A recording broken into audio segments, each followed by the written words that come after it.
তোমাদের সাথে কিন্তু বিয়ের এই মরশুমে একটা বিয়েবাড়ির মেনু শেয়ার করবো বলে চলে এসেছি।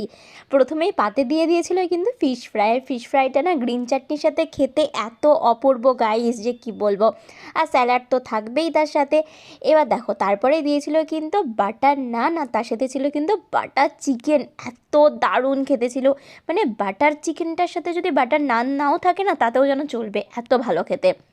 আর দেখো তারপরেই দিয়ে দিয়েছিল কিন্তু একদম বেশ বাসমতি চালের রাইস, আর তার সাথে যেটা একদম মানে সোস টপার বলতে পারো, যেটা মাটনের থেকেও যেটা বেশি ভালো লেগেছে সেটা হচ্ছে গন্ধরাজ কাতলা। কে কে খেয়েছো বলো তো?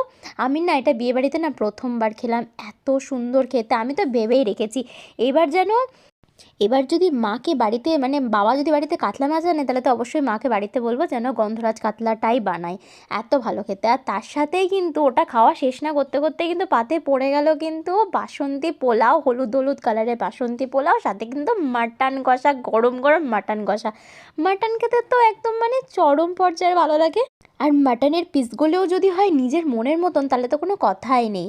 ব্যাস ওটা একদম পাত মানে ভালোভাবে পরিষ্কার করে নিয়েই চলে আসলো কিন্তু চাটনি, আর তার সাথে ছিল কিন্তু পাঁপড়। চাটনি পাঁপড় শেষ না করতে করতেই কিন্তু দু রকমের মিষ্টি, একটা ছিল একদম নতুন গুড়ের সন্দেশ, যেটা শীতকালের একদম স্পেশাল, মানে নরেন গুড়ের সন্দেশ খেতে কে কে ভালোবাসো বলো তো, আমার তো দারুণ লাগে।